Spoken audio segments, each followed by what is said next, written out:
علی ایک عام سا کالج کا اسٹوڈنٹ تھا جس کی زندگی میں کچھ خاص دلچسپیاں نہیں تھیں۔ وہ اکثر لائبریری میں وقت گزارتا، جہاں وہ اپنے نصاب کی کتابیں پڑھتا اور کبھی کبھی کچھ اضافی پڑھائی بھی کرتا۔ ایک دن جب وہ لائبریری کے پیچھے حصے میں گیا تو اس کی نظر ایک پرانی دھول سے بھری ہوئی کتاب پر پڑی۔ لائبریری کے ایک حصے میں رکھی ہوئی تھی۔ کتاب کا عنوان تھا لعنتی کتاب، اور اس کی جلد پر عجیب و غریب نشان بنے ہوئے تھے۔ علی کو تجسس ہوا اور اس نے کتاب اٹھا لی۔ اس نے سوچا کہ شاید یہ کوئی قدیم کہانیوں کی کتاب ہوگی جو لائبریری نے کسی خاص وجہ سے چھپا رکھی ہوگی۔ علی نے کتاب کھولی اور پڑھنا شروع کیا۔ پہلی ہی نظر میں اسے کتاب کی عبارت میں کچھ عجیب محسوس ہوا، الفاظ جیسے زندہ ہو گئے ہوں اور صفحات پر حرکت کر رہے ہوں۔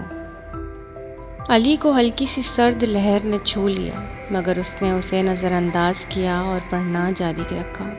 کتاب میں ایک قدیم داستان بیان کی گئی تھی جس میں ایک جادوگر کا ذکر تھا جو اپنی طاقتور جادوئی کتاب کے ذریعے لوگوں کو خوفزدہ کرتا تھا۔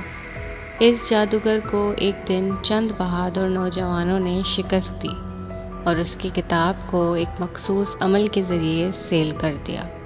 کتاب میں لکھا تھا کہ جو بھی اس کتاب کو کھولے گا وہ جادوگر کی روح کو آزاد کر دے گا۔ علی کو یہ سب کچھ کہانی ہی محسوس ہوئی اور اس نے اسے زیادہ سنجیدگی سے نہیں لیا، لیکن جیسے ہی وہ کتاب بند کرنے لگا اسے یوں محسوس ہوا جیسے کسی نے اس کے کندھے پر ہاتھ رکھا ہو۔ علی نے پیچھے مڑ کر دیکھا مگر وہاں کوئی نہیں تھا۔ اگلے چند دنوں میں علی کے ساتھ عجیب و غریب واقعات ہونے لگے۔ کبھی اسے یوں محسوس ہوتا کہ کوئی اس کے پیچھے چل رہا ہے، کبھی رات کو دروازے خود بخود کھلنے اور بند ہونے لگتے۔ علی کو یقین ہو گیا کہ کچھ تو بہت برا غلط ہوا ہے۔ ایک رات جب علی اپنے کمرے میں سو رہا تھا تو اسے خواب میں ایک سایہ دکھائی دیا۔ وہ سایہ قریب آیا اور علی کو ڈراؤنی آواز میں کہا، تم نے مجھے آزاد کر دیا ہے، اب میں تمہارے ساتھ ہوں ہمیشہ کے لیے۔ علی کی زندگی ایک خوفناک خواب بن گئی۔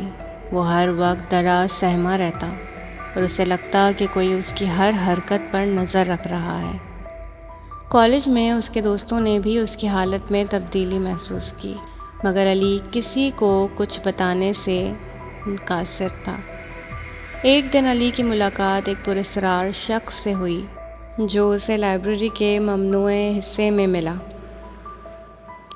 اس شخص نے علی کو بتایا کہ اس کتاب کی لعنت کو ختم کرنے کا ایک طریقہ ہے، مگر اس کے لیے علی کو بہت سے خطرات سے گزرنا پڑے گا۔ علی نے اس شخص کی باتوں پر یقین کیا اور اس کے بتائے ہوئے طریقے پر عمل کرنے کا فیصلہ کیا۔ اس نے کتاب کو دوبارہ کھولا اور اس میں دیے گئے ہدایت پر عمل کرنا شروع کیا۔ اسے کچھ مخصوص جملے پڑھنے تھے اور کچھ رسمیں انجام دینی تھیں۔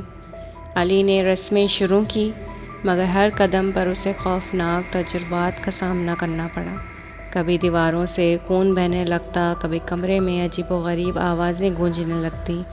علی کو اپنی ہمت اور ایمان کو مضبوط رکھنا پڑا۔ آخر کار علی اس مقام پر پہنچ گیا جہاں اسے جادوگر کی روح کا سامنا کرنا پڑا تھا۔ جادوگر کی روح نے علی کو بہت زیادہ ڈرایا، مگر علی نے اپنی ہمت اور ایمان کو قائم رکھا۔ اس نے آخری رسم انجام دی اور جادوگر کی روح کو دوبارہ کتاب میں قید کر دیا۔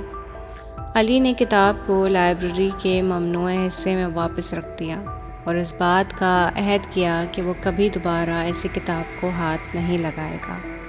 اس نے اپنی زندگی کو دوبارہ نارمل بنانے کی کوشش کی اور اس خوفناک تجربے کو اپنے پیچھے چھوڑ دیا۔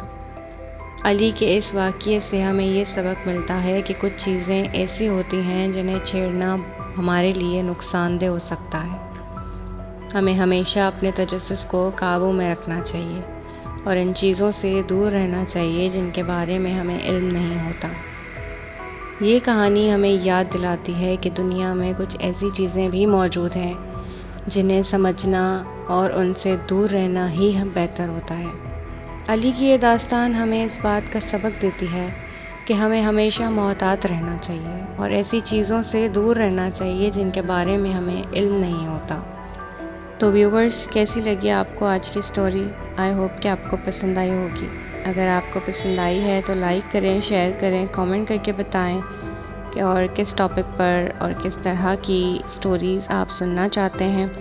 اور ہاں، سبسکرائب کرنا بالکل نہیں بھولیے گا کیونکہ آگے آنے والی ساری ویڈیوز آپ کو ملتی رہیں۔ تب تک کے لیے